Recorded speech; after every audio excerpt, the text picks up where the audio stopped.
विद्युत तार short circuit जगू पुआल भाड़ी रे निया लगी सबु जली जाइथिले मध्य पाखरे थिबा धान खरी किंतु अल्पके बर्ती जाइछि। एपरी घटना घटिछि संबलपुर जिला गुलपोस निकट सागरा पंचायत अंतर्गत बोंडुकामाल ग्राम रे।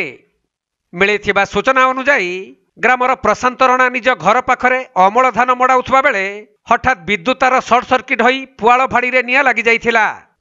यह देखि स्थानीय ग्रामवासी माने संगे संगे निया को आयत्त करिदेबारु पाखरे थिबा लक्षाधिक टंकार धान खरी अल्पके बर्ती जाइछि।